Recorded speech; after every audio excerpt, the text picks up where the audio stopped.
আসসালামু আলাইকুম। আজকে আমার সাথে আপনাদের যে টপিকসটা নিয়ে কথা হবে সেটা হলো প্যাথোলজি রিভিউ। প্যাথোলজি রিভিউ আপনাদের প্যাথোলজি আশা করি সবগুলা ক্লাস হয়ে গেছে এবং ক্লাস টেস্টও হয়ে গেছে। আজকে সবগুলা ক্লাস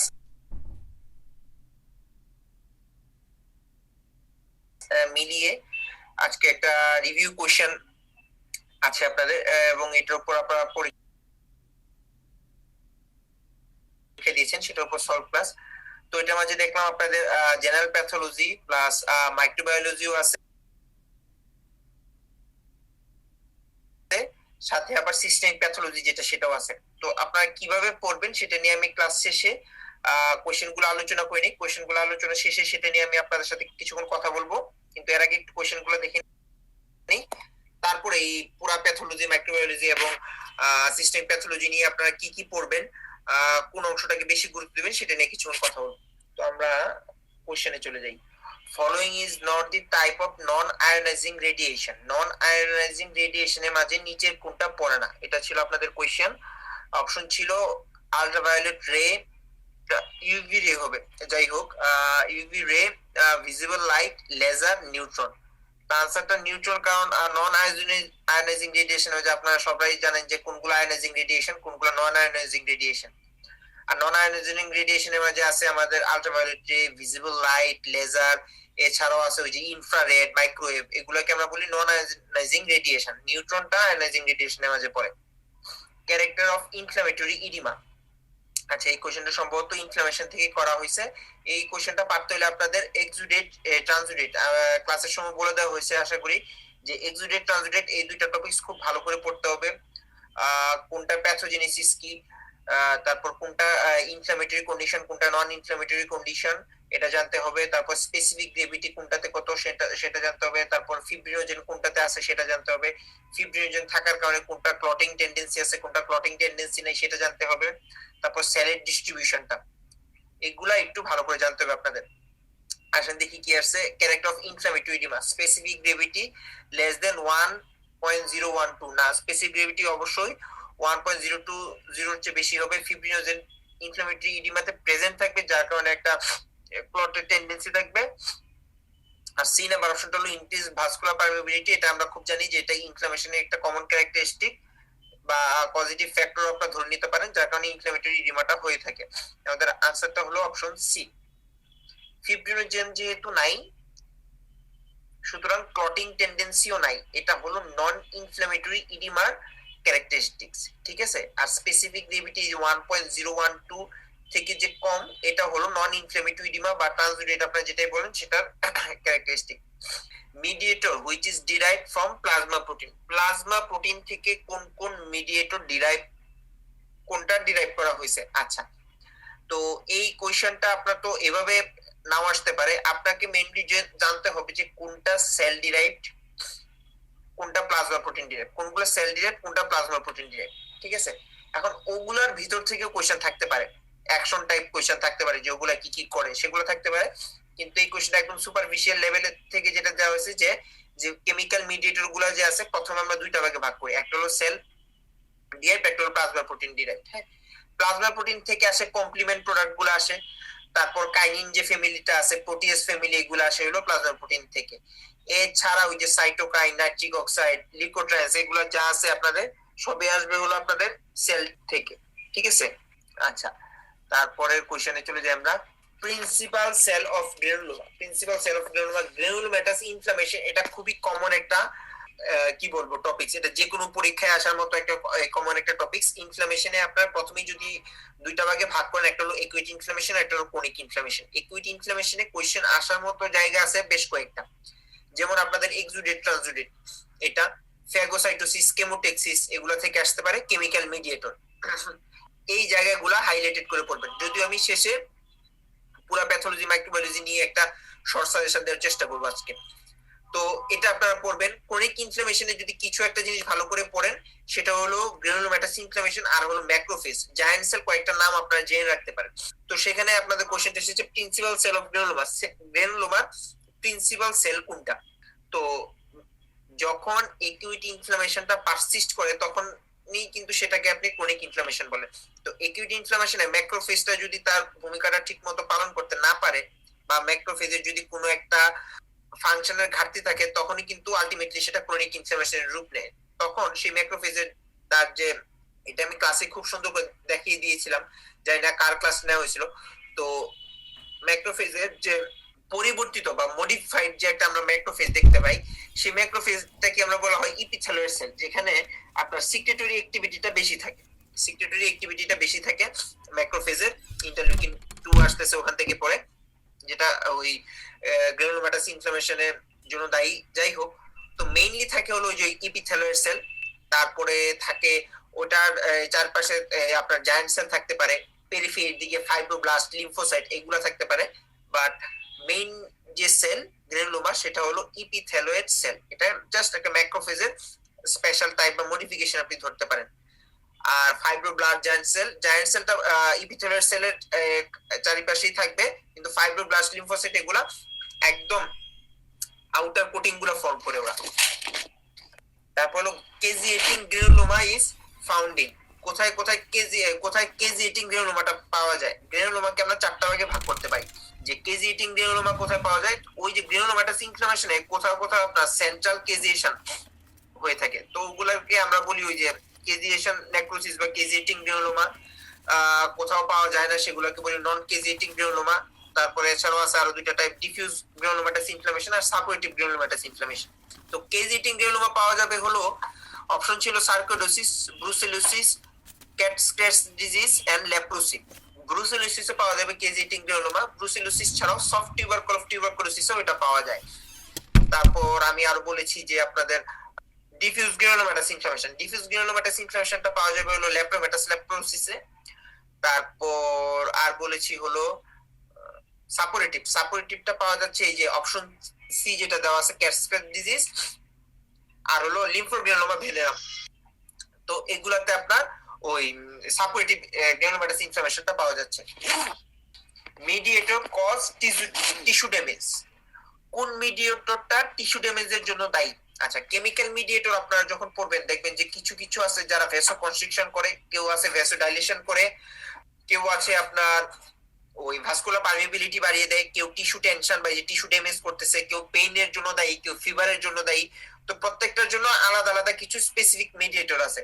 ঠিক তেমনি টিস্যু ড্যামেজের জন্য কিছু মিডিয়েটর ফিক্স থাকে, যেমন আপনাদের এই যে কোশ্চেন দেখতেছেন এখানে অপশন আছে prostaglandin, tumour necrosis factor, nitric oxide, আর হলো প্লাটিলেট অ্যাক্টিভেটিং ফ্যাক্টর। এখানে অপশন সি নাইট্রিক অক্সাইড, এটা হলো answer, mediator cause tissue damage. Nitric oxide ছাড়াও কিছু সেল আছে যেমন নিউট্রোফিল, বেজোফিল, ইউসিনোফিল, ওরাও টিস্যু ড্যামেজ করতে পারে। সেল ইনজুরি ক্লাসে আমরা যেমন পড়েছিলাম কিছু ফ্রি রেডিকেল আছে, যেমন নাইট্রোজেন ডিরাইভড ফ্রি রেডিকেল আছে, অক্সিজেন ডিরাইভড ফ্রি রেডিকেল আছে, তারপরে কার্বন ডিরাইভড ফ্রি রেডিকেল আছে, ওরাও কিন্তু আপনার ওই যে লিপিড পারঅক্সিডেশনের মাধ্যমে টিস্যু ড্যামেজ করে থাকে। যাই হোক, তো মিডিয়েটর কজ টিস্যু ড্যামেজের মাঝে নাইট্রিক অক্সাইড, কিছু সেল আর ফ্রি রেডিকেল, এই কয়েকটা নাম মনে রাখবেন। which is not found in pyogenic membrane, pyogenic membrane কি পাওয়া যায় না, এটা ছিল আমাদের question. Dead neutrophil, newly form capillary, young fibroblast, healthy neutrophil. এই কোশ্চেনটা আপনাদের ছোট একটা বই আছে যার নাম এই যে রেসিডেন্সিতে আপনারা পড়ে থাকেন, স্মিডি। এই কোশ্চেনটা সম্ভবত স্মিডি থেকে করা হয়েছে, which is not found in pyogenic membrane। But inflammation যখন পড়বেন, ইনফ্লামেটরি যখন ক্রাইটেরিয়া গুলো পড়বেন, পায়োজেনিক মেমব্রেনটা আপনার ক্লিনিক্যাল সাইটে আপনার থাকে, ঠিক আছে। তো এই জিনিসটাতে জানতে হবে যে পায়োজেনিক মেমব্রেনের কম্পোজিশনটা কি, সেখানে কখনোই ডেড নিউট্রোফিলটা থাকে না, এটা মাথায় রাখবেন, অথবা ক্লাস শীট বা যেখানে নোট করতেছেন সেখানে একটু কষ্ট করে লিখে রাখবেন যে পায়োজেনিক মেমব্রেনে অনেক কিছুই থাকে কিন্তু এই যে ডেড নিউট্রোফিলটা থাকে না, এটা লিখে রাখবেন। Inhibitor of phospholipase, aspirin, steroid, rofecoxib, indomethacin. এটা নিয়ে আমি আসলে কিছু বলবো না, কারণ আমি আশা করি এটা সবাই পেরেছেন যে ফসফোলাইপেজের ইনহিবিটর কে, আনসারটা হলো স্টেরয়েড। এটা আমার মনে হয় এটা নিয়ে কিছু আলোচনা দরকার আছে। Physiological apoptosis is seen in, physiological apoptosis কোথায় কোথায় দেখা যায়? আচ্ছা, নেক্রোসিস আর অ্যাপোপ্টোসিস এর one of the most common যে ডিফারেন্সটা সেটা যেটা নিয়ে আমরা কথা বলে থাকি সেটা হলো necrosis always pathological, apoptosis can be both physiological and pathological। আচ্ছা, দুটোই হতে পারে। তো আমরা ক্লাসে সাধারণত বলে থাকি যে আমাদের হাতে হাতের যে 5টা আঙ্গুল, যে মাঝখানে যে হাঁসের পায়ে যেটা থাকে, যে ইন্টারভেনিং একটা মেমব্রেন আছে, এটা তো আমাদের হাতে নাই। আবার অনেকের লেগে থাকে 2টা আঙ্গুলের সিনডেক্টালি হয়ে থাকে, ওর ফিজিওলজিক্যাল আউটপিস হয় না। সৃষ্টিকর্তার ইয়েতে আমার আবার ফিজিওলজিক্যাল আউটপিসটা হয়েছে। তো ফিজিওলজিক্যাল অ্যাপোপ্টোসিসের দরকার আছে। তো কোনটা ফিজিওলজিক্যাল অ্যাপোপ্টোসিসের example? Cell death in tumour, viral hepatitis, death of immune cell, আর হলো রেডিয়েশন। আচ্ছা, এখানে আনসার হলো ডেথ অফ ইমিউন সেল। এছাড়াও আরো কিছু ফিজিওলজিক্যাল অ্যাপোপ্টোসিসের এক্সাম্পল আপনাকে জেনে রাখতে হবে, যেমন এমব্রায়োজেনেসিসের সময় যে অ্যাপোপ্টোসিসটা হয় সেটা ফিজিওলজিক্যাল অ্যাপোপ্টোসিস।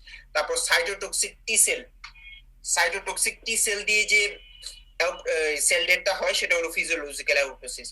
তারপরে আপনার একুইট ইনফ্লামেশনের সময় নিউট্রোফিল মিডিয়েটেড যে ডেথ গুলা হয়, যে সেল ডেথটা যে হয়, সেটা আপনার ফিজিওলজিক্যাল অ্যাপোপ্টোসিসের এক্সাম্পল।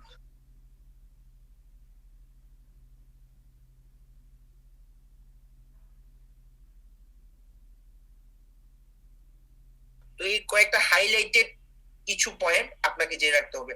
একদম ডিপে যাবেন না, জাস্ট কয়েকটা হাইলাইটেড ফিজিওলজিক্যাল অ্যাপোপ্টোসিস, জাস্ট কয়েকটা হাইলাইটেড পয়েন্ট আপনাকে দেখে রাখতে হবে।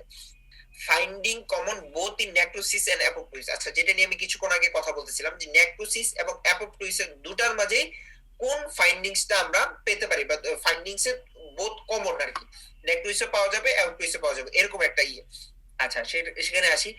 Sell swallow and disrupted cell membrane, pyknosis, adjacent inflammation is present. Adjacent inflammation অ্যাপোপ্টোসিসে পাওয়া যায় না, এটা শুধুমাত্র নেক্রোসিসে পাওয়া যায়। পিকনোসিস, নিউক্লিয়ার চেঞ্জ হয় 3টা, পিকনোসিস, কেরিওহেক্সিস, কেরিওলাইসিস। ঠিক আছে, পিকনোসিস শ্রিঙ্কেজ হয়ে যাবে, কেরিওহেক্সিস এটা ফ্র্যাগমেন্টেশন হয়ে যায়, কেরিওলাইসিস ফেডিং হয়ে যায়, বেসোভিলিয়ার ফেডিং হয়ে যায়, কিছু এনজাইম আছে ডিএনএস আরএনএস এনজাইমের কারণে। আচ্ছা, ডিসরাপ্টেড সেল মেমব্রেন, এটা শুধুমাত্র নেক্রোসিসে পাবেন আপনারা। সেল সোয়ালোয়েড, ইনফ্লামেশন যেখানে হবে সেখানে সেলুলার সোয়েলিং হবে।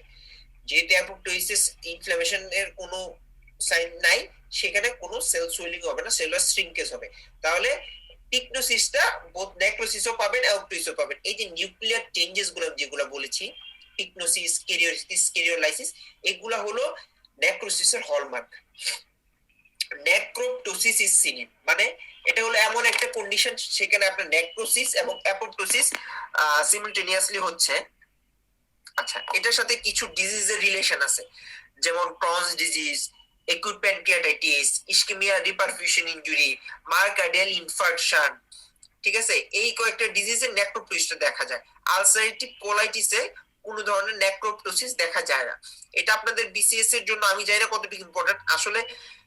ভাইয়া পুরো যে টপিকস থেকে কোশ্চেন আসবে, মনে করেন আপনার, আমি যদি রেসপিরেটরি ডিজিজের কথা বলি, আপনার অনেক ইম্পর্টেন্ট, আপনার টিউবারকুলোসিস আছে, ব্রঙ্কাইটিস আছে, এমফাইসেমা আছে, লাং ক্যান্সার আছে, আপনার এখানে অনেক কিছু ইম্পর্টেন্ট আছে। কিন্তু আপনার পরীক্ষায় আপনি জানেন যে সিওপিডি টিউবিডি সবকিছু ইম্পর্টেন্ট, আপনার পরীক্ষায় কোশ্চেন আসছে ব্রঙ্কাইটিস থেকে, বিসিএস আপনার পরীক্ষায় কোশ্চেন আসছে ব্রঙ্কাইটিস থেকে।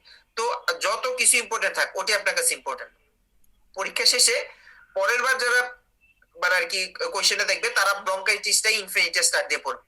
ঠিক আছে, তো পরীক্ষায় যেটা আসবে সেটাই ইম্পর্টেন্ট। তো পরীক্ষা না হওয়া পর্যন্ত আপনি আসলে বলতে পারবেন না যে এই ধরনের আনপ্রেডিক্টেবল কেসে, যেটাতে জাস্ট 39 একবার হয়েছিল এবং এরপরে আপনাদের সময় হচ্ছে, যে কোন ভাইয়া এই টপিকটা একদম খুব বেশি আসবে, এটা একদম কম আসবে, এটা আপনি ওভাবে ধারণা করে বলতে পারবেন না। কিন্তু একটা জিনিস বলা যায়, একদম বেসিক থেকে আসবে, আহ সুপারফিশিয়ালি আসবে, কিন্তু একদম বেসিক থেকে আসবে।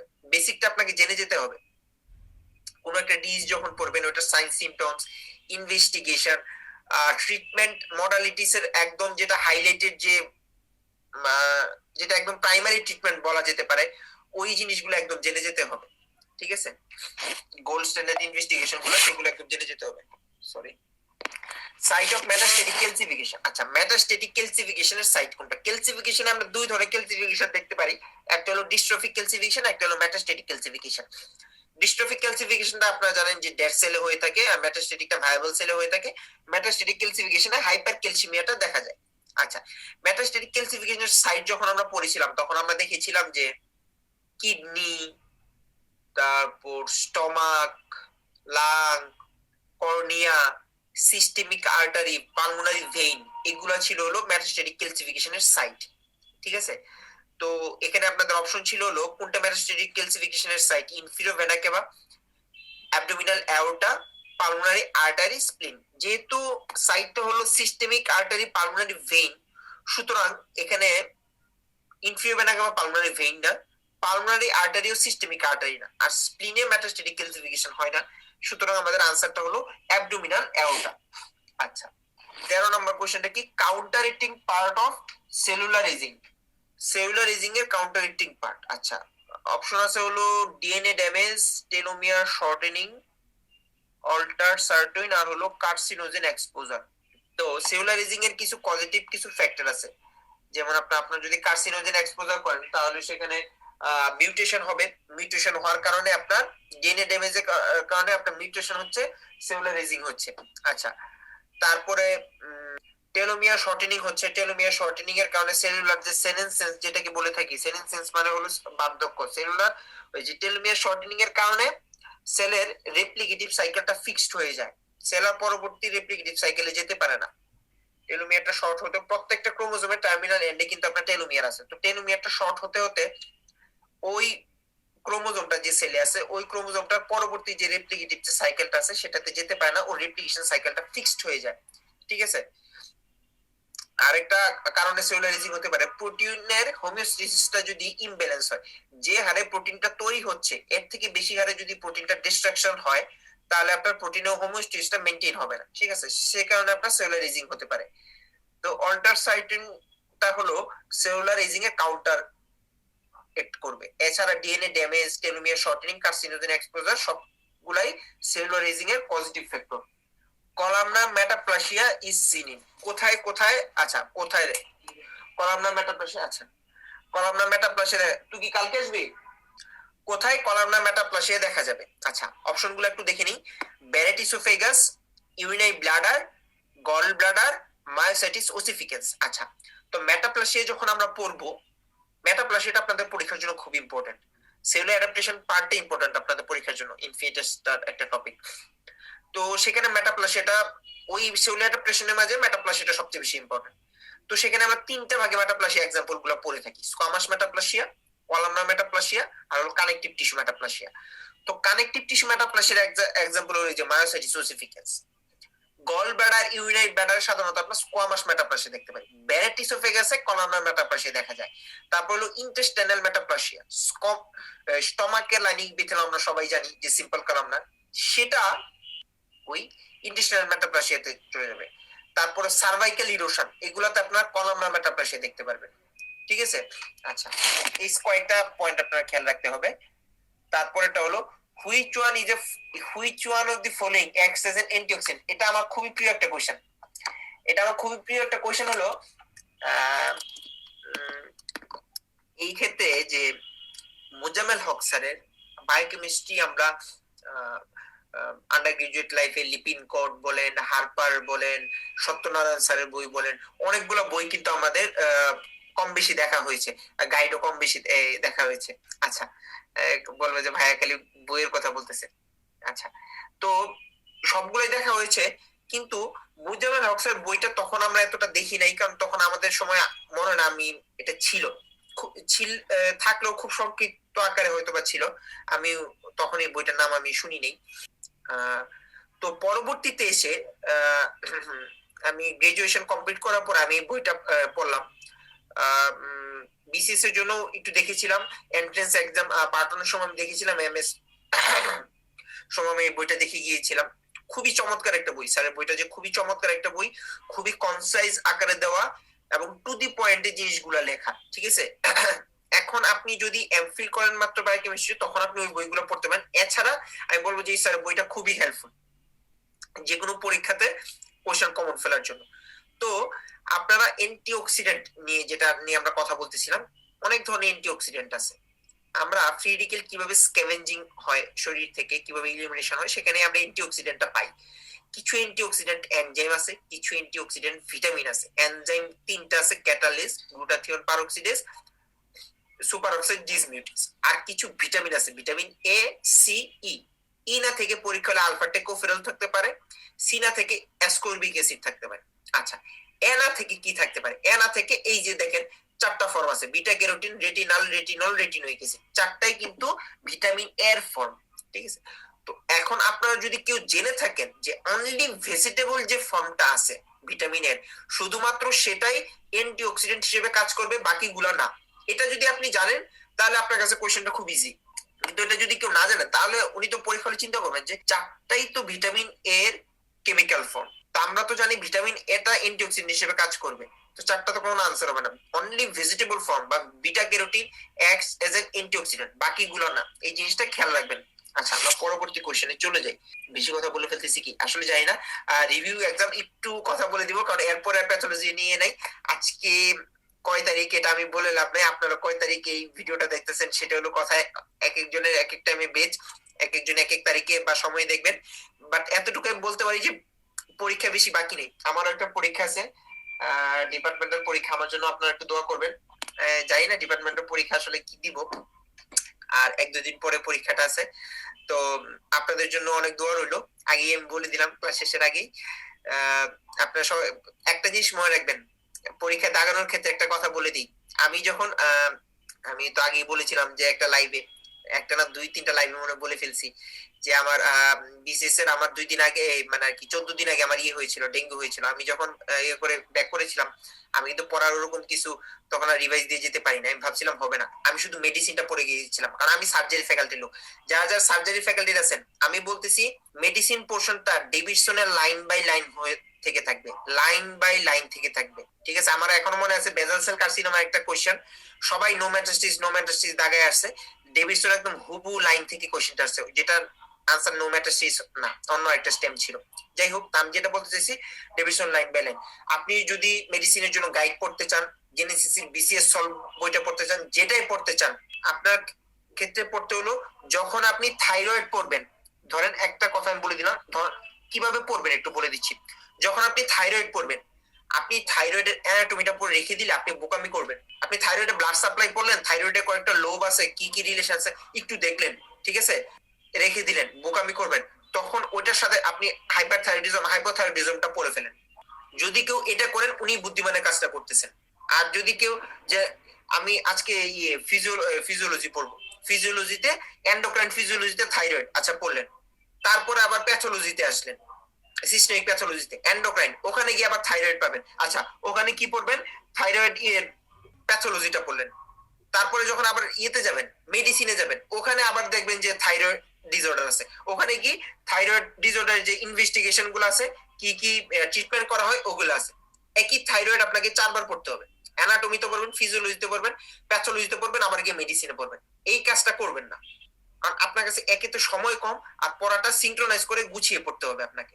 ঠিক আছে, আপনি যখন থাইরয়েড পড়বেন, ওটা অ্যানাটমিটা পড়ে ফেলবেন, সাথে সাথে আপনি কি করবেন, ফিজিওলজি বের করবেন না, ডেভিডসন বের করবেন না, গাইড বের করবেন না, জেনেসিস বিসিএস বের করবেন, সেটা আপনার ব্যাপার, কারণ এক একজন এক এক জায়গা থেকে প্রিপারেশন নিচ্ছেন। আমি সবার জন্য বলে দিচ্ছি, হাইপোথাইরয়েডিজমটা পড়ে ফেলবেন। তারপর আপনি কি কি ইনভেস্টিগেশন করতেছেন, কি কি স্ক্যান করতেছেন, কি কি laboratory investigation, T4 TSH T3 কি কি করতেছেন সেটা দেখুন। তারপরে আসেন আপনি ট্রিটমেন্টে, আপনি এটা পরে আপনার থাইরয়েডটা আপনি গুছিয়ে রেখে দেন। একই জিনিস বারবার পড়তে যাবেন না। আর এই জিনিসটা যদি আপনি একবারে পড়ে ফেলেন, আপনি সবাই আমাকে নক করে মেসেঞ্জার নক করে বলতেছে ভাই সিস্টেমিক প্যাথোলজি আর মেডিসিনের সিলেবাস তো প্রায় কাছাকাছি, তাহলে এই ডিসটা থেকে প্যাথোলজিতে কি আসবে, এই ডিসটা থেকে মেডিসিনে কি আসবে। ভাই আপনার কোশ্চেনে কোথাও লেখা থাকবে না যেটা প্যাথোলজি থেকে আসছে, এটা মেডিসিন থেকে আসছে।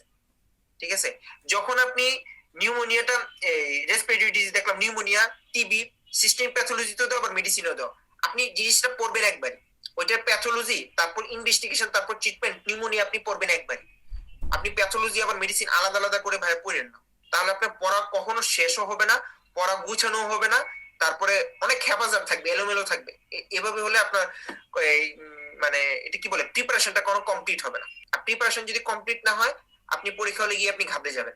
কারণ সবাই বলে যে এতজন 40,000 পরীক্ষা, 40,000 কাছাকাছি 35,000 পরীক্ষা দিচ্ছে, এখান থেকে 2,000 টিকতে হবে, তো প্রিলিতে অনেক মার্ক ক্যারি করতে হবে, জেনারেল পার্টে অনেক বেশি তুলতে হবে, মেডিকেল সবাই পারবে। আপনি মেডিকেলটা আগে ভালো করে পাইলেন, ঠিক আছে, আমি বলতেছি না আপনি পারবেন না, কিন্তু জেনারেলে অনেকে হয়তো ভালো করবে, অনেকে খারাপ করবে, কিন্তু আপনার প্রিলিতে টিকতে হলে আপনাকে মেডিকেল দিয়ে টিকতে হবে, যদি আপনি প্রিলিতে টিকতে চান।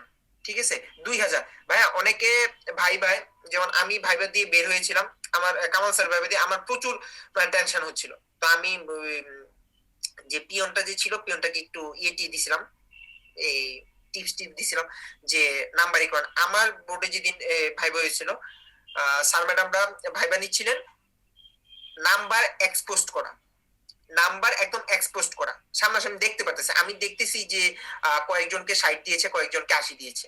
ঠিক আছে 80 দিয়েছিল 3 জনকে, আর 60 দিয়েছিল আমার আগে প্রায় 6-7 জনকে 60 দিয়েছিল, আর 80 দিয়েছিল 3 জনকে। তো একদম এক্সপোজ করা, এবং সবাইকে কমন একটা কোশ্চেন করতেছিল তারা।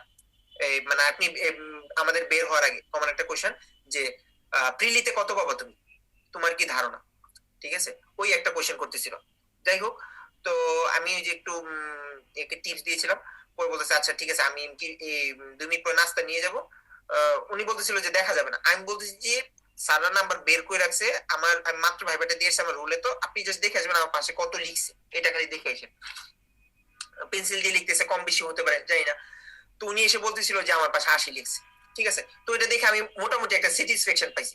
তো দেখেন ওখানে একজনকে দিয়েছে 80, আরেকজনকে দিয়েছে 60। প্রিলিতে এই 20 মার্ক কিন্তু অনেক একটা জিনিস। ঠিক আছে তো ভাইবা যদি কেউ ভালো দেয়, দেখেন যে কাউকে 60 দিচ্ছে, কাউকে 80 দিচ্ছে, তো ওখানে কিন্তু অনেকটা নাম্বার ক্যারি করা যায়। আপনাদের বা আমাদের যারা পরীক্ষা দেয় বিসিএস এ, আমাদের ফার্স্ট এন্ড ফরমোস্ট টার্গেট থাকে প্রিলিতে টিকা। এবং এটার জন্য আমি এতগুলো কথা বলা, প্রিলিতে টিকতে হলে আপনাকে মেডিকেল দিয়ে টিকতে হবে, মেডিকেলের পোর্শনটা দিয়ে।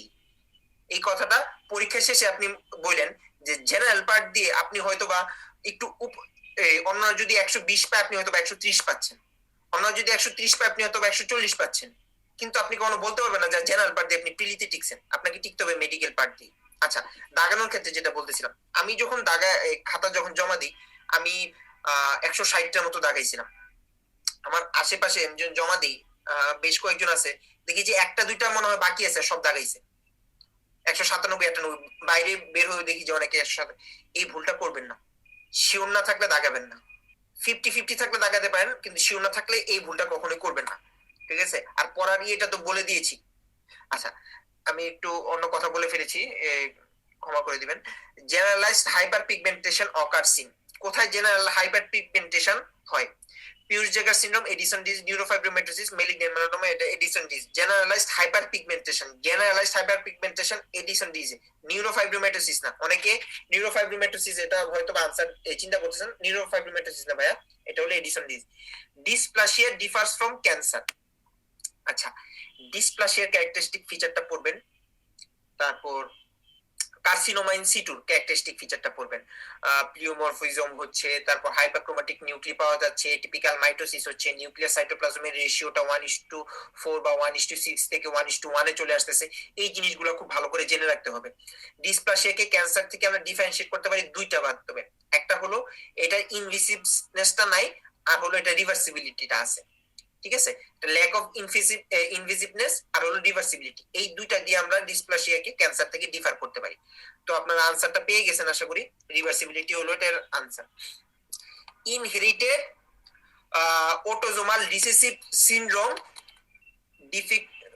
Defective DNA repair doesn't include. আচ্ছা অটোজোমাল রিসেসিভ ইনহেরিটেড সিনড্রোম কি কি আছে যেগুলোতে ডিফেক্টিভ ডিএনএ রিপেয়ার হয়, ওটার মাঝে কোনটা পড়ে না? আচ্ছা জেরোডার্মা পিগমেন্টোসাম অবশ্য অটোজোমাল রিসিভ। আচ্ছা ব্লুম সিনড্রোম, ফ্যানকুইনিয়া, মেলানোমা, এখানে 4টা ডিজ আছে মেইনলি, জেরোডার্মা পিগমেন্টোসাম, ব্লুম সিনড্রোম, ফ্যানকুইনিয়া, আরেকটা আছে হলো ভাই অ্যাটাক্সিয়া টেলেনজেকটেসিয়া। ঠিক আছে অ্যাটাক্সিয়া টেলেনজেকটেসিয়া একটা ডিজ আছে, ওইটা হলো আরেকটা এ বি সি ডি। মেলানোমা এটার মাঝে পড়ে না। আচ্ছা এটা একটু আপনারা দেখে রাখবেন, এই 4টা ডিজিজ। এরকম মুখস্থর মতো কোশ্চেন, তো এই কারণে এখানে থেকে কিছু যেটা থেকে কিছু বলা থাকে না ওটা আমি এভাবেই বলে যাই। Following agent is responsible for, আচ্ছা হেপাটিক এনজিওসার্কোমার জন্য কোন ইয়েটা দেয়? রেডন, রেডনটা হলো ভাইয়া লাং কার্সিনোমার জন্য দেয়। নিকেল, নিকেল দিয়ে আপনার লাং কার্সিনোমা, ওরোফেরিঞ্জিয়াল কার্সিনোমা হয়ে থাকে। ভিনাল ক্লোরাইড দিয়ে হেপাটিক এনজিওসার্কোমা হয়। বেরিলিয়াম দিয়ে লাং কার্সিনোমা হয়। ঠিক আছে তো প্রত্যেকটারই কি কি ইয়ে আছে আমি সবগুলো বলে দিলাম। প্রিমেলিগন্যান্ট কন্ডিশন অফ কোলন, কোলনের প্রিমেলিগন্যান্ট কন্ডিশন কোনটা? Villous adenoma, Crohn's disease, coeliac disease, tylosis, কোনটা? আচ্ছা, আনসারটা হলো ভিলাস এডেনোমা। ভিলাস এডেনোমা ছাড়াও কোলনের আরো কিছু প্রিমেলিগনেন্ট কন্ডিশন আছে, যেমন ফেমিনিয়াল অ্যাডেনোমাটাস পলিপোসিস, এটা হতে পারে। তারপরে অ্যাডেনোমাটাস পলিপ, এটা হতে পারে। হ্যাঁ, এগুলো হলো কোলনের প্রিমেলিগনেন্ট কন্ডিশন। তারপর এই যে ক্রনস ডিজিজ, সিলিয়াক ডিজিজ, এগুলো হলো স্মল ইন্টেস্টাইনের প্রিমেলিগনেন্ট কন্ডিশন। টাইলোসিস, এটা হলো ইসোফেগাসের প্রিমেলিগনেন্ট কন্ডিশন। হ্যাঁ, এই প্রিমেলিগনেন্ট কন্ডিশন চারটা খুব ভালো করে পড়বেন। এই এটা আপনি হয়তো ভাবতেছেন যে আমরা নিওপ্লাজম পড়তেছি, নিওপ্লাজমে ডেভিডসনের বেশ কয়েকটা বক্স আছে। চেষ্টা করব আমরা বক্সটা ডেভিডসন থেকে পড়তে। জেনেসিস বিসিএস সলভে আমরা চেষ্টা করেছি বক্সটা ডেভিডসন থেকে দেওয়ার জন্য, আপনাদের সুবিধার জন্য। হ্যাঁ, কারণ যাতে আপনাদের মেডিসিনটাও, যাতে মেডিসিন থেকেও যদি এই চ্যাপ্টারগুলো থেকে একটু কোশ্চেন আসে আপনাদের যাতে কমন পড়ে যায়। সাইট অফ অস্টিওস্ক্লেরোটিক মেটাস্টেসিস, ঠিক আছে, অস্টিওস্ক্লেরোটিক মেটাস্টেসিসের সাইট কোনটা কোনটা? আচ্ছা, এখানে অপশন দেওয়া আছে কিডনি, থাইরয়েড, ইউটেরাস, লাং। আনসারটা হলো ইউটেরাস। ইউটেরাস ছাড়াও ওভারি, প্রোস্টেট, প্রোস্টেটের যে সেমিনোমা হয়, তারপরে ওই যে কার্সিনয়েড টিউমার হচ্ছে, এখানে অস্টিওস্ক্লেরোটিক মেটাস্টেসিস হয়ে থাকে। আর বাকি যে সাইটগুলো দেওয়া আছে সেগুলোতে আপনার অস্টিও লাইটিক লিশন। অস্টিওস্ক্লেরোটিক হচ্ছে তাহলে uterus, ovary, prostate, seminoma, carcinoid, হ্যাঁ, এগুলাতে হয়। Germ cell of germ cell tumour of testis does not include. আচ্ছা, seminoma, dysgerminoma, Sertoli cell tumour, teratoma. আচ্ছা, এটার আনসার কি নিজেকে নিজে প্রশ্ন করেন, এই কোশ্চেন আনসার কি কেউ ভুল করছেন কিনা। ঠিক আছে, এই ধরনের কোশ্চেন আনসার কেউ ভুল করবেন না, তাহলে একদম বিপদে পড়বেন। যেমন 39 একটা কোশ্চেন এসেছিল যে, আচ্ছা, ব্লাডারের মাসল কি এসেছিল নাকি স্ক্রোটামের আসছিল আমি জানি না। তো তো ডেট্রোসোর আর ডার্টোস, তো আমার ফ্রেন্ড কিন্তু কনফিউজ হয়ে গেছিল। আচ্ছা, ব্লাডারে যদি এসে থাকে তাহলে তো ডেট্রোসোর হবে, ও মনে ডার্টোস দাগাইছিল। যাই হোক, তো মানে আর কি যেটা আনসার ছিল সে অন্যটা দাগাইছে আর কি, ডেট্রোসোর ডার্টোসের মাঝে সে উলট পালট লাগাইছে। তো এই ধরনের কিছু একদম ইজি কোশ্চেন আসবে, ঠিক আছে, এগুলো ভুল করবেন না। এগুলোতে আমরা জানেন কি করি, কি ভুলটা করি, এই যে অনেকে আছে না, germ cell tumour of testis does not include, এই যে ডাজ এর পর যে নট আছে এন অ্যাপোস্ট্রফি টি, এটা অনেকে দেখে না। তো জার্ম সেল, কারণ পরীক্ষার সময় সিম্পল ডিস্টিমুলেশন, তো জার্ম সেল টিউমার অফ টেস্টিস সেমিনোমা দেখেই দাগায় দেয়, দাগায় তো চলে আসে, ভুলটা তো ওখানেই হয়। তো germ cell tumour of testis does not include, এটা আনসার ডিসজার্মিনোমা। সিয়াদ, ঠিক আছে, SIADH, syndrome of inappropriate antidiuretic hormone. আচ্ছা, paraneoplastic syndrome found in following cancer, এটা প্যারানিওপ্লাস্টিক সিনড্রোম হিসেবে কোন ক্যান্সারে পাওয়া যাবে? এটা দুইটা ক্যান্সারে এটা প্যারানিওপ্লাস্টিক সিনড্রোম হিসেবে আমরা পাই। সেটা হলো small cell carcinoma of the lung, আর হলো এই যে অপশন সি যেটা ইন্ট্রাক্রেনিয়াল নিওপ্লাজম, এটাতে আমরা সিআরটা পাই। এছাড়া অপশন আর কি ছিল, স্কোয়ামাস সেল কার্সিনোমা, তারপরে hepatocellular carcinoma, renal cell carcinoma, এগুলাতে আপনার হাইপার ক্যালসিমিয়া পাওয়া যায়, সিয়ার পাওয়া যায় না, হাইপার ক্যালসিমিয়া পাওয়া যায়। ঠিক আছে, renal carcinoma, breast carcinoma, squamous cell carcinoma, এগুলাতে আপনার ওই হাইপার ক্যালসিমিয়া পাওয়া যায়। তারপরে ফাইব্রোসার্কোমা, আদার মেজেনকাইমাল টিউমার, এগুলাতে হাইপোগ্লাইসেমিয়া পাওয়া যায়।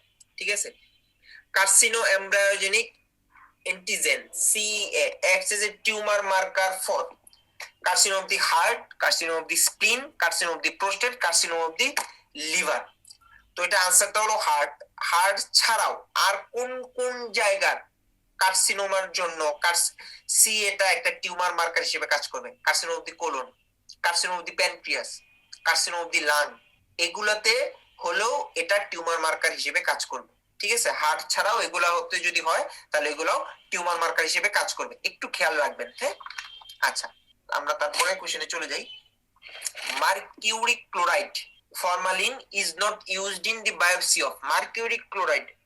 এই জিনিসগুলো একটু ভালো করে পড়বেন ল্যাবরেটরি ফাইন্ডিংস থেকে, বা এই যে ফিক্সিটিভস, গ্রেডিং, স্টেজিং, হ্যাঁ, তারপর হলো এফএনএসি, এগুলা থেকে কোশ্চেন দিয়ে দিতে পারে। সেক্ষেত্রে আপনার এই জিনিসগুলো একটু দেখে রাখবেন। ফরমালিন সম্বন্ধে একটু জেনে যাবেন, বাফার ফরমালিনটা একবার রিডিং দিয়ে যাবেন। মার্কিউরিক ক্লোরাইড ফরমালিন, এটা আপনার কোথায় ইউজ করা হয় না, এটা ইউজ করা হয়, আমি বলে দিই কোথায় ইউজ করা হয় সেটা জানেন তাহলে এই আনসারটা পারবেন। কিডনির বায়োপসিতে ইউজ করা হয়, টেস্টিসে ইউজ করা হয়, বোন মেরুতে ইউজ করা হয়, লিম্ফ নোডে ইউজ করা হয়, এই চারটা জায়গায় এটা ইউজ করা হয়। কিডনি, টেস্টিস, লিম্ফ নোড, বোন মেরু, এই 4টা জায়গায়। ঠিক আছে, এর বাইরে যেটা হবে এগুলোতে মার্কারি ক্লোরাইড ফরমালিন হিসেবে ইউজ করা হয় না। এখন আপনার আনসারটা নিজে নিজে মিলিয়ে নেন। কেমো রেজিস্ট্যান্ট টিউমার কোনটা? Chemo resistant tumour lymphoma, teratoma, soft tissue sarcoma, Wilms tumour. ঠিক আছে, আচ্ছা। তো আপনাদের বই দেখবেন যে radio resistant tumour, radio sensitive tumour, chemo sensitive tumour, chemo resistant tumour, একটা খুব ভালো করে একটা চার্ট দেওয়া আছে, ডেভিডসনের প্যাথোলজিতেও আছে। তো পুরা চার্টটা তো কারো মনে রাখা সম্ভব না, আমরা হাইলাইটেড কিছু পয়েন্ট করব। যেমন লিম্ফোমা, লিউকেমিয়া, বাচ্চাদের হয় একিউট লিম্ফোব্লাস্টিক লিউকেমিয়া, এগুলো chemo sensitive. Lung cancer chemo sensitive. বোন ক্যান্সার যেগুলো পড়বেন, এই যে ইউম সার্কোমা, তারপর আরো যেগুলো পড়বেন, এগুলা কি কেমো সেনসিটিভ। তারপর ওই যে টেরাটোমা, উইলস টিউমার, এগুলা কি chemo sensitive. Soft tissue sarcoma chemo resistant, স্টমাকের কার্সিনোমা কেমো রেজিস্ট্যান্ট। তারপরে হেড নেকের স্কোয়ামাস সেল কার্সিনোমা আছে, স্কোয়ামাস সেল কার্সিনোমা যে হেড নেকের যেগুলো আছে এগুলো কেমো রেজিস্ট্যান্ট। তো কেমো রেজিস্ট্যান্টে আপনার কয়েকটা নাম মনে রাখতে পারেন, সফট টিস্যু সার্কোমা, স্টমাকের কার্সিনোমাটা, তারপর হলো যে হেড নেকের স্কোয়ামাস সেল কার্সিনোমা, এইগুলো একটু মনে রাখতে পারেন। তবে এই যে উইলস টিউমার, এটা আপনি ভাবেন যে এটা তো কিডনিতে হচ্ছে বাচ্চাদের, তাহলে ব্লাডারটা তো কিডনির কাছাকাছি আছে, ওটা কি আবার কেমো সেনসিটিভ কিনা? ব্লাডারটা কেমো রেজিস্ট্যান্ট, ব্লাডার কার্সিনোমাতে কেমো কেমো দিয়ে কোনো কাজ হয় না। কার্সিনোমা ফেভার হেমাটোজেনাস রুট, আচ্ছা। Medullary carcinoma, thyroid, gastric carcinoma, bronchogenic carcinoma, choriocarcinoma, এটা ব্রঙ্কো কার্সিনোমা আনসার। এটাতে বলার কিছু নাই যে এটা হেমাটোজেনাস রুটটা ফেভার করে, খুব ভালো করেই জানেন। অটোজোমাল ডোমিনেন্ট ডিসঅর্ডার কোনটা? অটোজোমাল ডোমিনেন্ট ডিসঅর্ডার, আচ্ছা। তো অটোজোমাল মেন্ডেলিয়ান ডিসঅর্ডার থেকে একটা কোশ্চেন আপনাদের থাকতে পারে, এখানে জানতে চাইছে নিচে কোনটা অটোজোমাল ডোমিনেন্ট ডিসঅর্ডারের example. Marfan syndrome autosomal dominant disorder. Cystic fibrosis, cystic fibrosis হলো অটোজোমাল রিসেসিভ ডিসঅর্ডার। গ্যালাক্টোসেমিয়া, এটা অটোজোমাল রিসেসিভ। অ্যালকাপ্টোনুরিয়াও অটোজোমাল রিসেসিভ। আমার যদি একটু খেয়াল আছে, অটোজোমাল ডোমিনেন্ট ডিসঅর্ডারের ক্যারেক্টারিস্টিকটা ভাই খুব ভালো করে পড়বেন। অটোজোমাল ডোমিনেন্ট ডিসঅর্ডার এবং অটোজোমাল ডোমিনেন্ট ডিসঅর্ডারের এক্সাম্পলটা চেষ্টা করবেন ডেভিডসনের বইটা এটা ফলো করতে, অটোজোমাল ডোমিনেন্ট ডিসঅর্ডারের ক্যারেক্টার এই এক্সাম্পল গুলা। ঠিক আছে, আর ক্যারেক্টারিস্টিক গুলা ফাদারসন ট্রান্সমিশন, তারপরে কিছু অটোজোমাল ডোমিনেন্ট ডিসঅর্ডারের কিছু স্পেসিফিক কিছু ক্যারেক্টারিস্টিক আছে, যেমন new mutation, variability, anticipation, variable expression, new mutation, হ্যাঁ, অ্যান্টিসিপেশন, এই কয়েকটা ক্যারেক্টারিস্টিক আছে যেগুলা অটোজোমাল ডোমিনেন্ট ডিসঅর্ডারের জন্য। হ্যাঁ, রিডিউস পেনিট্রেশন, এই মনে পড়ছে আস্তে আস্তে। তো এইগুলো অটোজোমাল ডোমিনেন্টে কয়েকটা ক্যারেক্টারিস্টিক, হাইলাইটেড কয়েকটা ক্যারেক্টারিস্টিক চেষ্টা করবেন রেড মার্কার দিয়ে আন্ডারলাইন করে রাখার জন্য। Example of X linked recessive disorder, নিচে কোনটা X linked recessive disorder? Baker cyst, albinism, sickle cell anaemia, von Williams disease. আচ্ছা, ভন উইলিয়ামস ডিজিজ আমরা জানি autosomal dominant, sickle cell anaemia হলো autosomal recessive, albinism autosomal recessive, Baker cyst হলো X linked recessive. বেকার সিস্টে কি হয়, structural একটা প্রোটিন আছে, সেটা নাম হলো ডিস্ট্রোফিন, সেটা আপনার ডিফেক্টিভ থাকে। ঠিক আছে, এটা পার্শিয়ালি ডিফেক্টিভ থাকে, ডিফেক্টিভ থাকে মানে পার্শিয়ালি অ্যাবসেন্ট থাকে। আর যদি কমপ্লিটলি অ্যাবসেন্ট থাকে ডিস্ট্রোফিন প্রোটিনটা, তাহলে আপনার হবে ডুশেনে মাসকুলার ডিস্ট্রফি, সেটাও আপনার এক্স লিঙ্ক রিসিভ ডিসঅর্ডার। আর সেটা যদি পার্শিয়ালি অ্যাবসেন্ট থাকে তখন আপনার রেজাল্ট হবে বেকার সিস্ট, ডিস্ট্রোফিন স্ট্রাকচারাল প্রোটিনটা না থাকার কারণে। তো বেকার সিস্ট বলেন, ডুশেনে মাসকুলার ডিস্ট্রফি বলেন, সবগুলো হলো এক্স লিঙ্ক রিসিভ ডিসঅর্ডার। এছাড়াও আছে হলো আপনার কালার ব্লাইন্ডনেস, তারপর হলো মোস্ট কমন যেটা হেমোফিলিয়া। ঠিক আছে, এগুলো একটু দেখে রাখবেন, এগুলো হলো এক্স লিঙ্ক রিসিভ ডিসঅর্ডারের example. Anticodon is present in, কোথায় এন্টিকোডন পাওয়া যায়? আমরা তিনটা টার্ম পড়েছি, জেনেটিক কোড, কোডন, এন্টিকোডন। জেনেট প্রত্যেকটাতে ট্রিপলেট অফ নাইট্রোজেনাস বেজ আছে। ঠিক আছে, ট্রিপলেট অফ নাইট্রোজেনাস বেজ আছে। ট্রিপলেট অফ নাইট্রোজেনাস বেসটা যখন ডিএনএ তে থাকে তখন আমরা তাকে বলতেছি genetic code. Triplet of nitrogenous বেসটা যখন মেসেঞ্জার আরএনএ তে থাকে তখন তাকে আমরা বলতেছি কোডন। ট্রিপলেট অফ নাইট্রোজেনাস বেসটা যখন ট্রান্সফার আরএনএ তে থাকতেছে তখন তাকে আমরা বলতেছি এন্টিকোডন। ঠিক আছে, যদি এন্টিকোডন না থেকে কোডন থাকতো তাহলে এটা আনসার হতো অপশন বি, মেসেঞ্জার আরএনএ।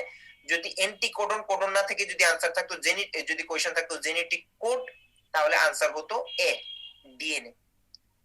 ঠিক আছে, এন্টিকোডন থাকে ট্রান্সফার আরএনএ তে, মেসেঞ্জার আরএনএ তে থাকে কোডন, কোড থাকে হলো ডিএনএ তে। খেয়াল রাখবেন এই কয়েকটা জিনিস যদি না লেখা থাকে বা যদি না জেনে থাকেন। এখন আমি জেনেটিক্স ক্লাস এটা খুব বড় করে পড়াই দিই, এখন বিসিএস জন্য এটা দরকার নাই, জাস্ট এই কয়েকটা জিনিস একটু টুকে রাখবেন। Most common cause of Down syndrome, আচ্ছা Down syndrome most common cause কি? এটা খুব ইজি একটা কোশ্চেন, আমি আশা করি এটা সবাই পেরেছেন। মোস্ট কমন কজ হলো নন ডিসজাংশন। আমরা যদি শতকরা দিয়ে হিসাব করি 90 to 94% এটাই নিয়ে রাখে। নন ডিসজাংশনের কারণে ডাউন সিনড্রোম হয়। ঠিক আছে, mosaicism, Robertson translocation, reciprocal translocation, mosaicism translocation এগুলো খুবই কম পার্সেন্ট বিয়ের করে বা কম দায়ী থাকে ডাউন সিনড্রোম হওয়ার ক্ষেত্রে।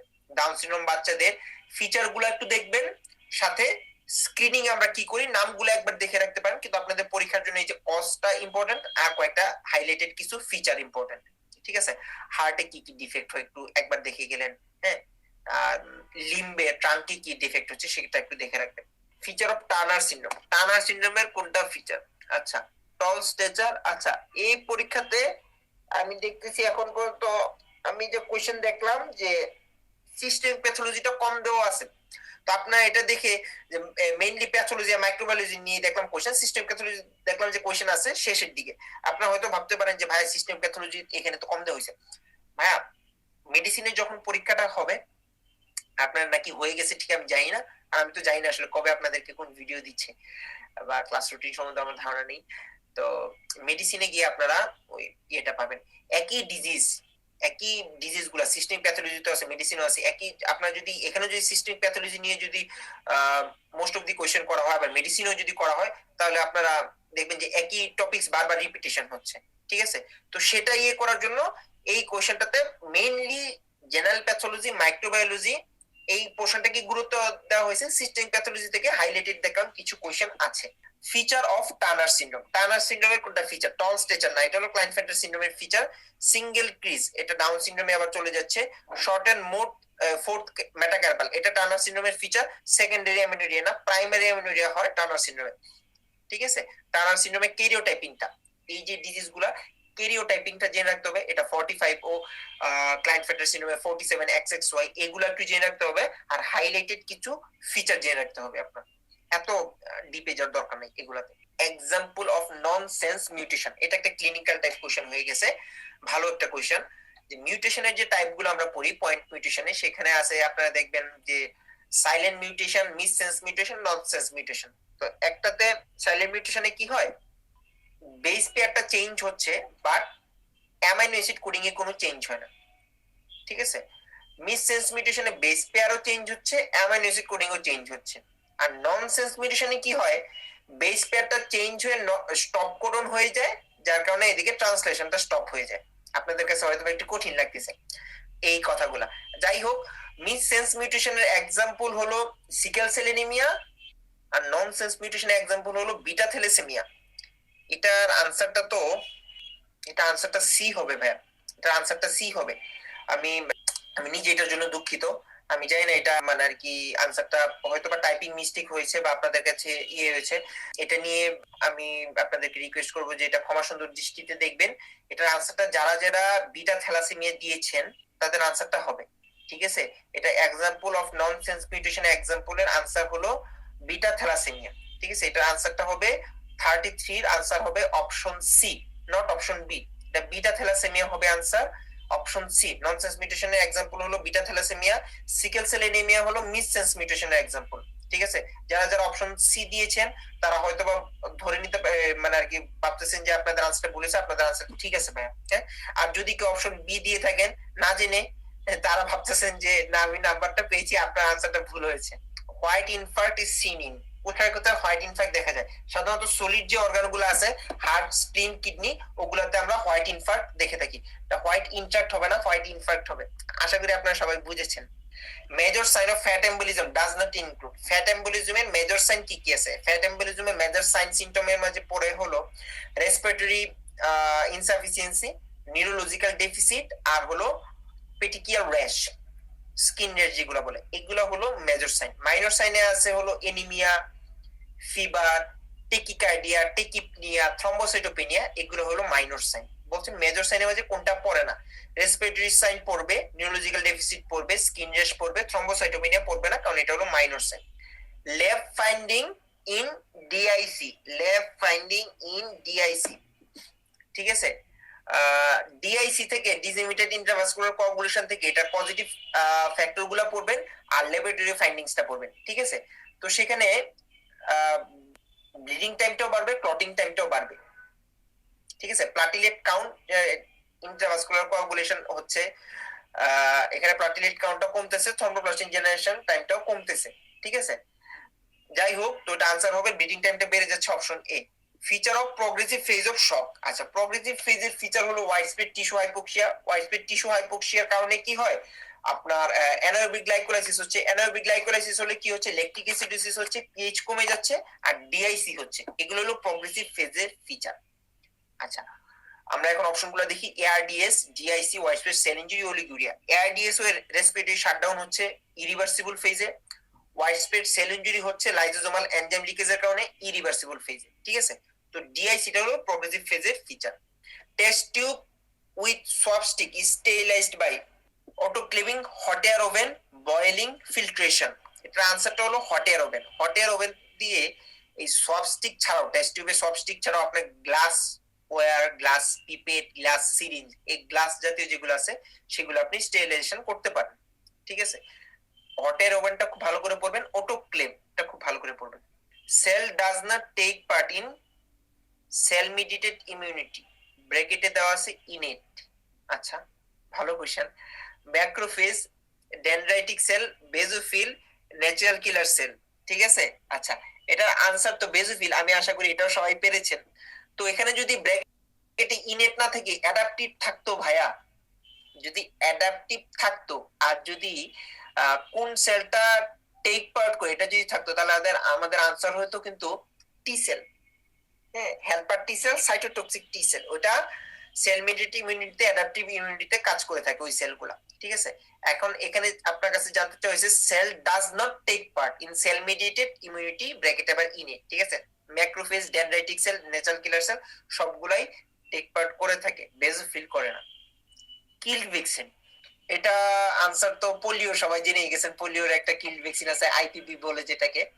আচ্ছা, এটার আনসার আপনারা সবাই পাবেন। এই লাইভ ভ্যাকসিনের এক্সাম্পল গুলো খুব ভালো করে আপনাদের মনে রাখতে হবে।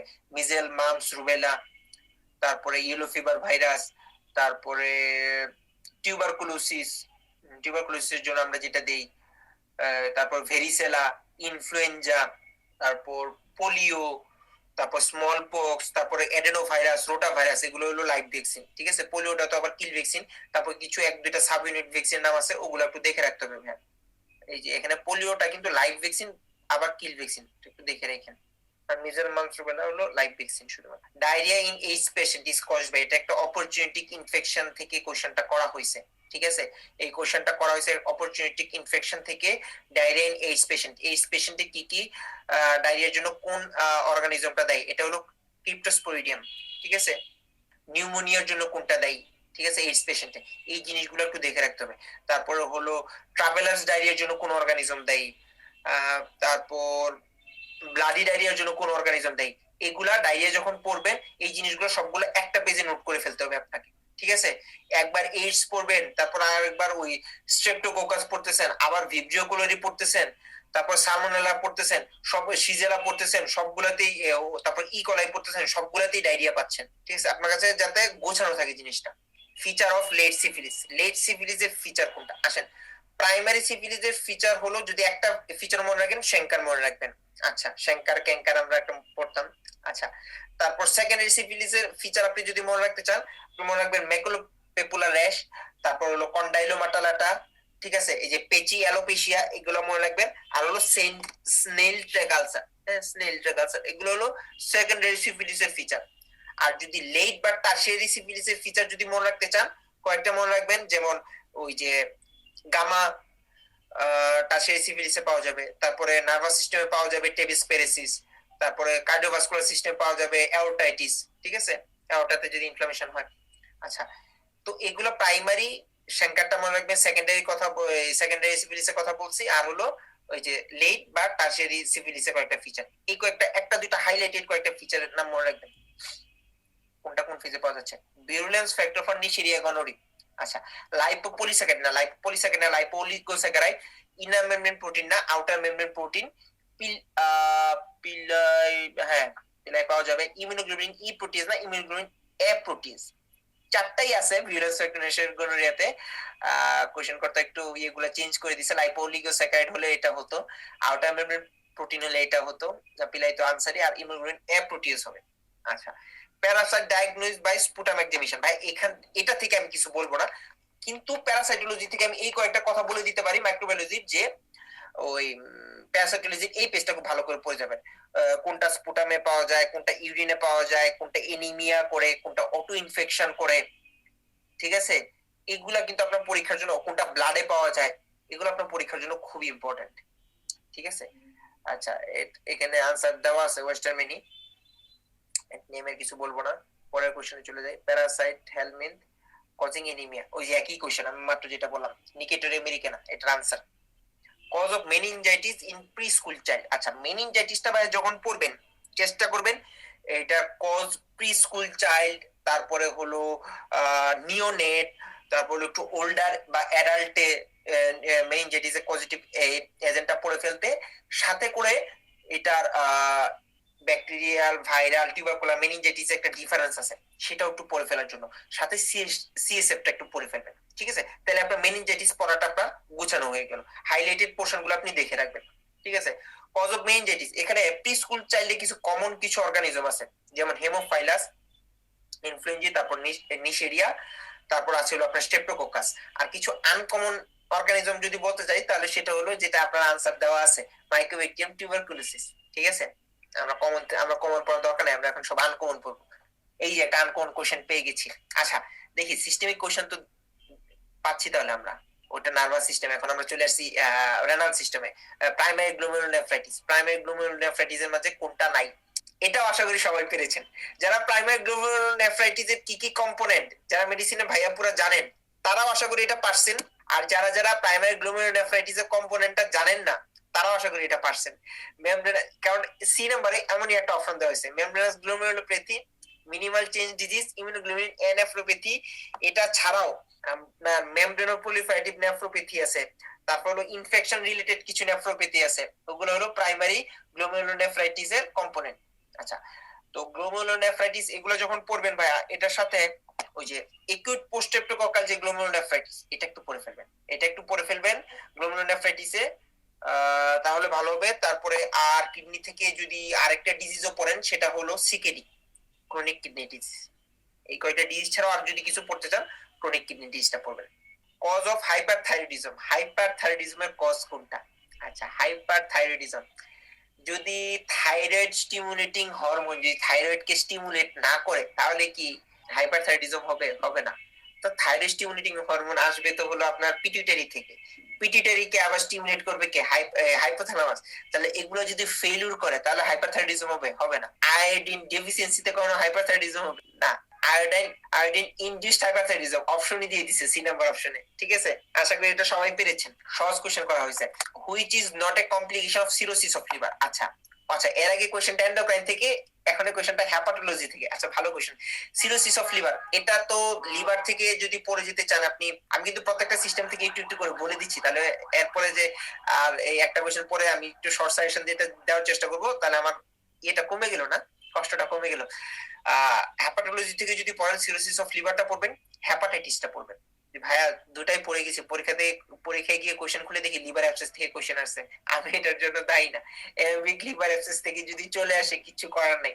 কিন্তু আপনার পরীক্ষার জন্য হাইলাইটেড বেশি ইম্পর্টেন্ট হলো সিরোসিস অফ লিভার আর হলো হ্যাপাটাইটিস। হ্যাপাটাইটিস থেকে ডেভিডসনে কিছু মার্কারের কিছু বক্স আছে, অবশ্যই অবশ্যই অবশ্যই অবশ্যই পড়ে যাবেন।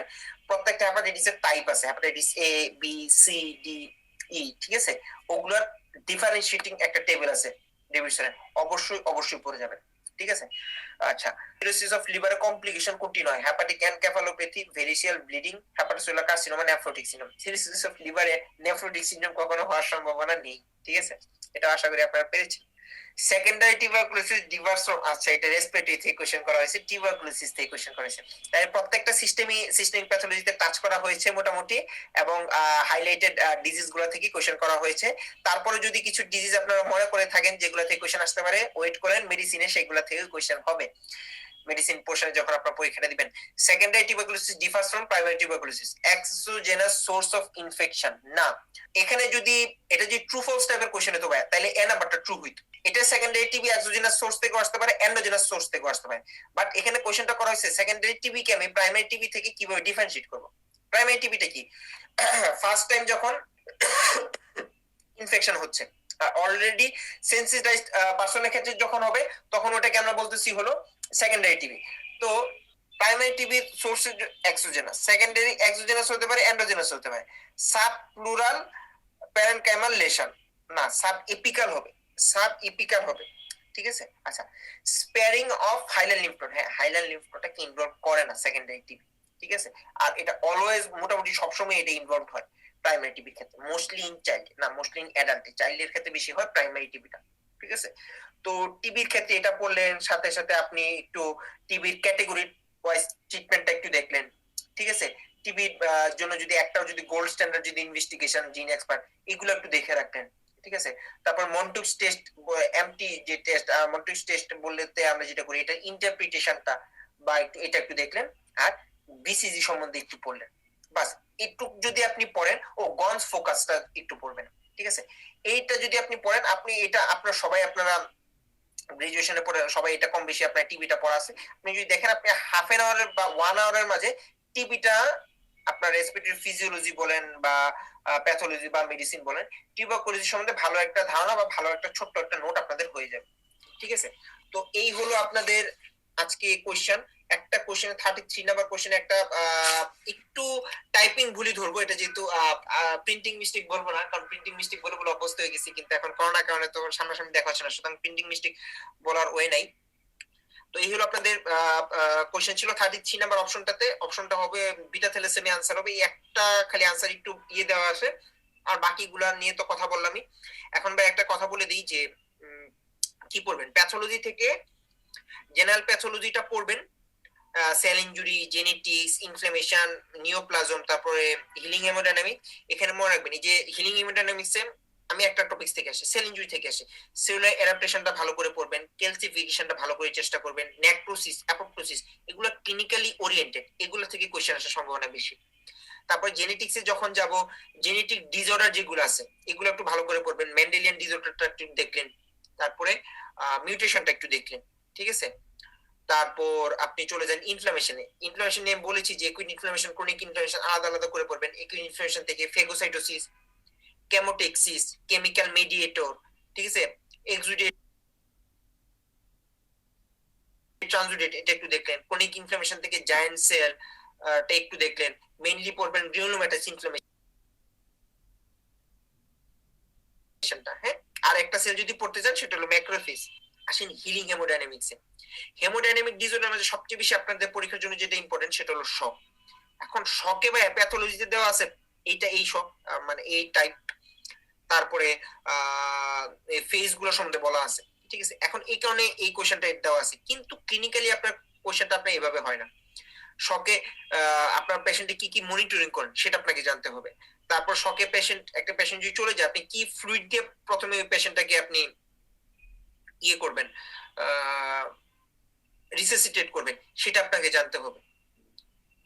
তারপরে কখন কোন ফ্লুইড দেওয়া হয়, প্রথম দিন কি ফ্লুইড দিই, দ্বিতীয় দিনে কি ফ্লুইড দিই, এই জিনিসগুলো আপনাকে জানতে হবে শকের ক্ষেত্রে, ঠিক আছে। তারপর থ্রম্বোসিস নিয়ে একটু জানতে হবে। এমবোলিজমটা পরীক্ষার জন্য এতটা ইম্পর্টেন্ট না, তবে পরীক্ষায় আমি আবারও বলি যে কোশ্চেন যে চলে আসে আমি কিছু জানি না। তারপর হিলিংটা আপনাদের পরীক্ষার জন্য ইম্পর্টেন্ট, ইডিমাটা আপনার পরীক্ষার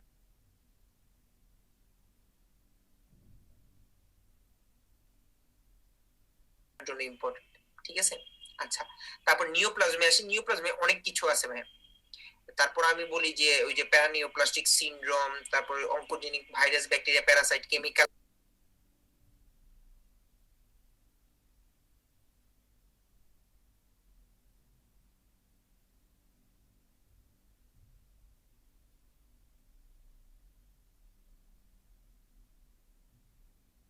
কার্সিনোজেন, তারপরে কোনগুলা বিনাইন টিউমার, কোনগুলা মেলিগনেন্ট টিউমার, ঠিক আছে, কোনটা কোন রুটে মেটাস্টেসিস হচ্ছে, টিউমার মার্কার, এই জিনিসগুলো একটু দেখে রাখবেন। মাইক্রোবায়োলজিতে যদি আসি,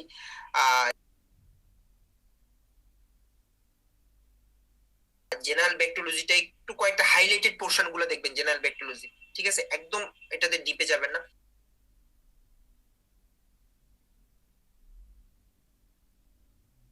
সিস্টেম ব্যাকটেরিওলজিতে মাইক্রোব্যাকটেরিয়াম, তারপরে হলো treponema, shigella, salmonella, E coli, streptococcus, staphylococcus, gonorrhoea, এগুলা বেশি ইম্পর্টেন্ট। ঠিক আছে, ভাইরোলজিটা একদম হ্যাপাটাইটিস ভাইরাস কোনটা, ডিএনএ ভাইরাস কোনটা, আরএনএ ভাইরাস, সেগুলো একটু জেনে রাখতে হবে। ভ্যাকসিন সম্বন্ধে জানতে হবে, ভ্যাকসিনটা একবারই পড়বেন। ব্যাকটেরিয়া, ভাইরাস, ইমিউনোলজিতে আলাদা আলাদা গিয়ে ভ্যাকসিন পড়বেন না, একবারই পড়বেন। আচ্ছা, প্যারাসাইটোলজি নিয়ে বলছি, মাইক্রোলজি নিয়ে এগুলো নিয়ে আমি কিছু বলছি না, এগুলো আপনারা জানেন, এগুলো এক পেজের জাস্ট একটা একটা পেজে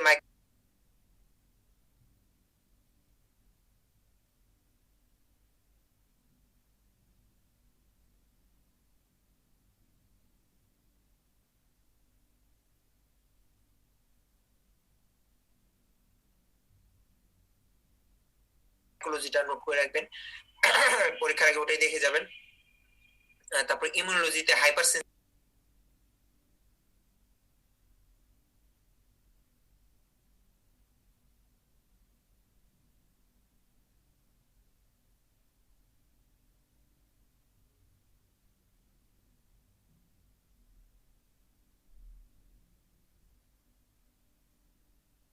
সেন্সিটিভিটি, রিঅ্যাকশন, তারপর innate immunity, adaptive immunity, primary immune response, secondary immune response,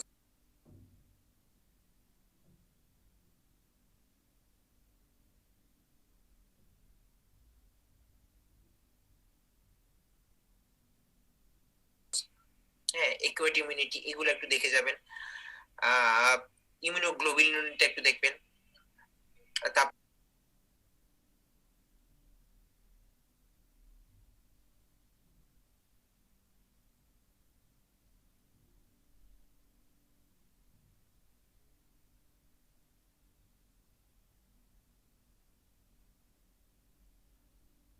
systemic নিয়ে রেসপিরেটরি, আমি এটা সিস্টেম প্যাথোলজিটা আমি আবারও বারবার বলতেছি, এটা মেডিসিনের সাথে কনভার্স করে একসাথে পড়বেন, মার্চ করে একসাথে পড়বেন, এটা আলাদা আলাদা করে পড়বেন না। রেসপিরেটরিটা পড়েন আপনি, জিআইটি যেটাই পড়েন এটা মেডিসিনের সাথে মার্চ করে একসাথে পড়বেন, আলাদা আলাদা এই দুইটা টপিক পড়বেন না। তারপর যদি আপনার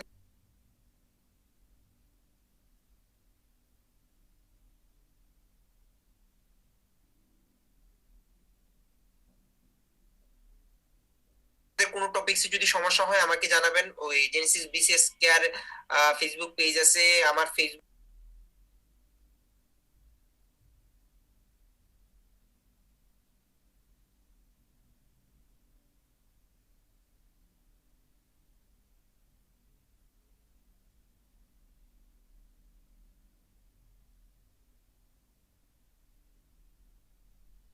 আছে, যেখানে আপনাদের সমস্যা হয় জেনেসিসের যে